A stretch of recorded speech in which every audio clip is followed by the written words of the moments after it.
Parce que ceux qui suivent mes enseignements, vous savez que parler ne commence pas avec la bouche. Parler commence avec les pensées. Dans le psaume 139, il est écrit: la parole n'était pas encore sur mes lèvres, que, ô Éternel, tu la connaissais entièrement. La parole n'est pas celle qui sort de la bouche. La parole est celle que l'on a d'abord dans les pensées. Il y a plusieurs années, j'habitais à la Cité du Fleuve. J'ai reçu mon beau-frère avec un de ses amis. Dans une autre structure du pays, nous étions en train de parler et je devais venir à Anouka 2021 ou 20 je crois. J'entre dans ma chambre, j'entre pour me préparer et je vois en esprit un être qui était sur mon lit et qui était en train de léviter. Il était debout, ses pieds n'étaient pas sur mon lit, clairement. Et je paraphrase. Il m'a dit: Joël, les pensées sont des paroles dans le monde des esprits. En d'autres termes, dans le monde spirituel, on n'a pas d'abord besoin de parler. Quand tu penses, les pensées que tu es en train d'émettre sont déjà des paroles qui montent. Voilà pourquoi dans Ésaïe, il est écrit: réveillez-vous à la réalité. Réveille-toi. Rise up! Nous voulons ce Dieu-là. Alléluia. Si c'est la même onction, c'est le même Dieu d'Abraham, d'Isaac, Dieu de Jacob. Allons tous à la montagne. Sois prêts, nous allons partir sur la montagne.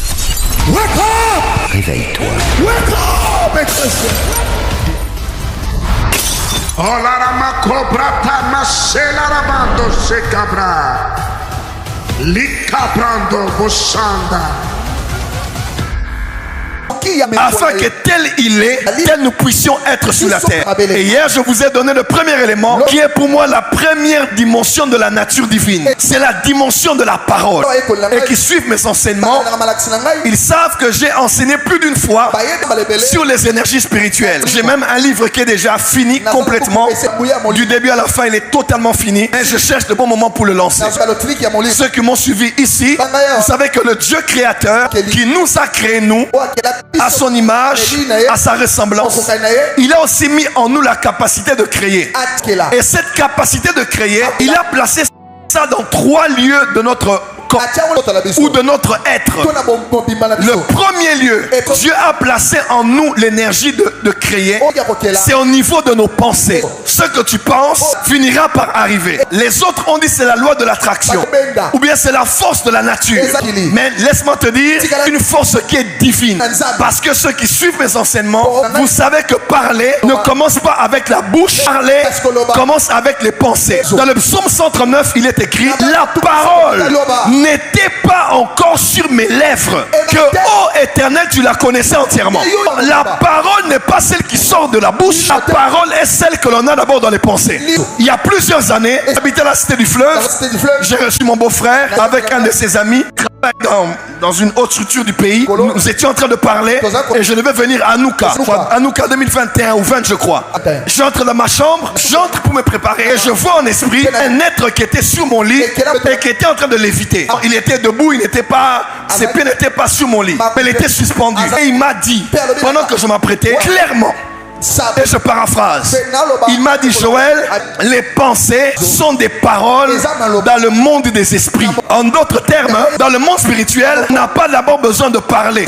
Quand tu penses, les pensées que tu es en train d'émettre sont déjà des paroles qui montent. Voilà pourquoi dans Ésaïe il est écrit: j'exaucerai un peuple qui ne m'a rien demandé. Oh Dieu, comment quelqu'un qui n'a pas demandé, tu vas l'exaucer? Oui, il va l'exaucer parce qu'il a demandé dans ses pensées. Dieu n'exauce pas les prières, Dieu exauce les pensées. Dieu exauce les pensées qui sont sorties par la bouche. Il dit: ce peuple est près de moi par les lèvres, mais au niveau de ses pensées, il est loin de moi. L'énergie créatrice est au niveau de nos pensées. Elle pense à un chant, livre des Proverbes, et elle acquiert. Parce que l'homme est telles sont les pensées de son âme. Cela est un autre sujet. Deuxième lieu où Dieu a mis l'énergie de pensée dans l'être de l'homme, c'est au niveau de son sexe. Et principalement le mâle. Par la semence que Dieu a mis en toi, la capacité de te multiplier, de te reproduire et de créer un homme. Et troisième lieu où se trouve l'énergie de la création, c'est au niveau de notre bouche. Et Dieu parle, a mis en toi la capacité de parler. Écoutez-moi, les paroles ont une puissance. sur le plan physique, le naturel. Par des paroles, des relations commencent. Par des échanges de paroles, des mariages sont conclus. Par des paroles, des contacts se créent.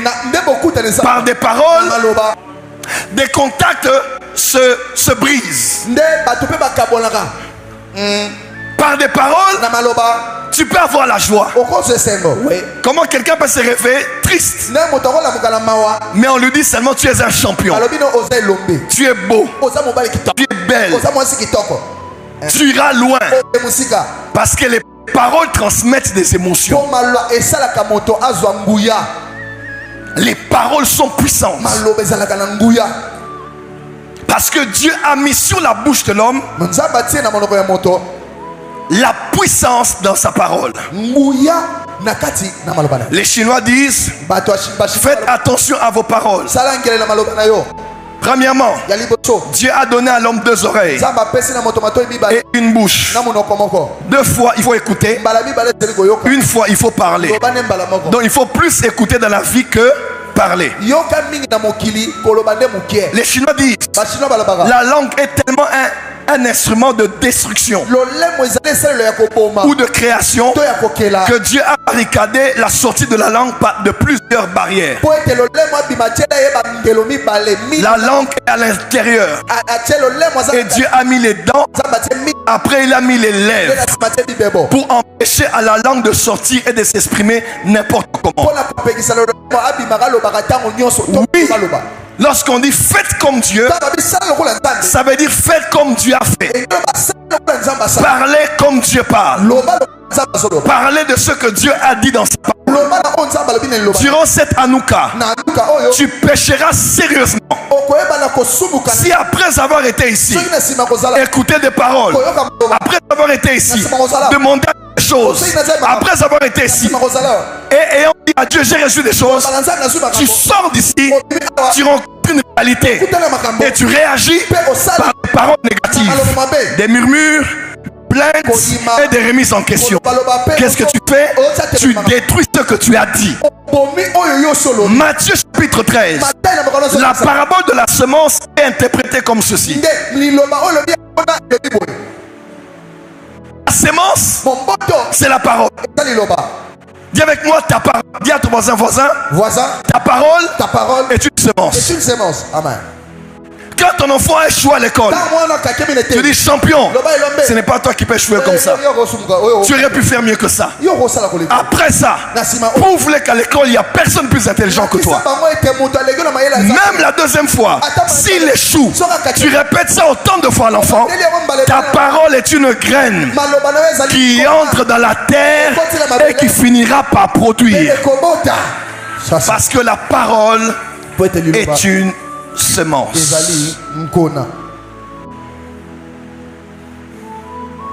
Et qu'est-ce qui se fait quand tu as déclaré des bonnes choses et que tu reviens encore murmurer sur ces mêmes choses? Tu es comme quelqu'un qui a pris une houe et qui poursuit encore la semence sous terre et qui va détruire la semence qu'il avait lui-même plantée à terre. Quand on a dit tu es guéri et que tu dis je suis guéri, que tu sors d'ici, que la douleur revienne, si tu dis j'ai mal, c'est pas encore fini, la prière n'avait pas d'impact, je vais aller voir un autre prophète pour qu'il prie. Peut-être qu'il n'a pas eu suffisamment d'onction. Toi-même tu es en train de détruire la semence qui est entrée. Frère, écoute-moi bien.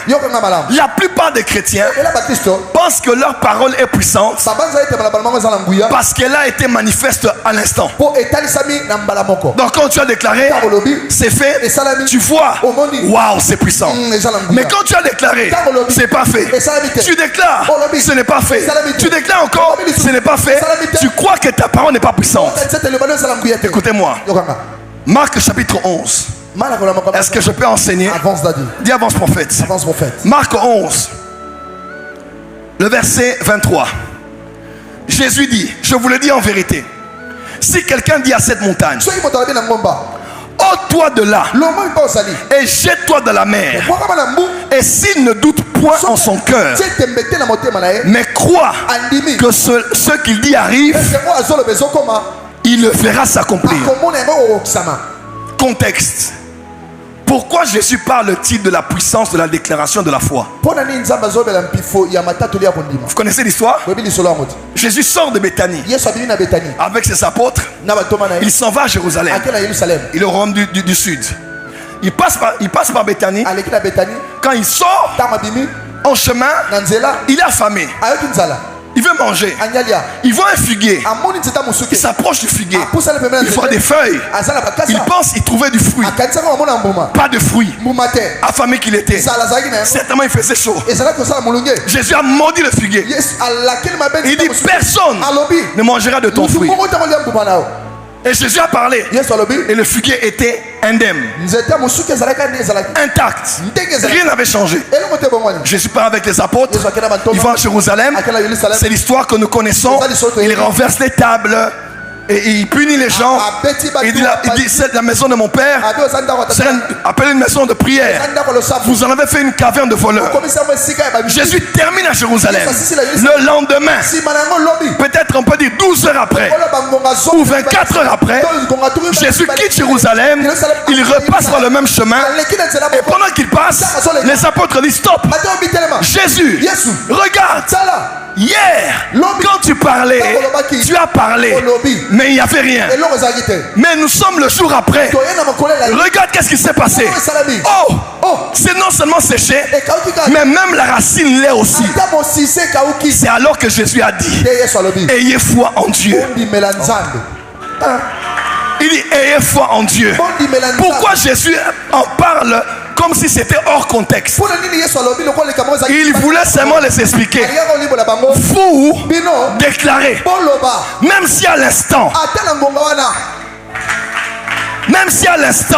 le mariage est le même, femme déclare, même si à l'instant le pays est le même, chrétien déclaré, même si Kinshasa est la même, Quinois déclaré, même si la porte des cieux semble être la même, fidèle de la porte des cieux déclaré, même si ton coffre fort, le solde de ton impesa est le même, toi ne t'inquiète pas, sème la sémence, libère la parole. Et si tu ne doutes pas, ce que tu as dit, merci David. Ce que tu as dit finira par arriver.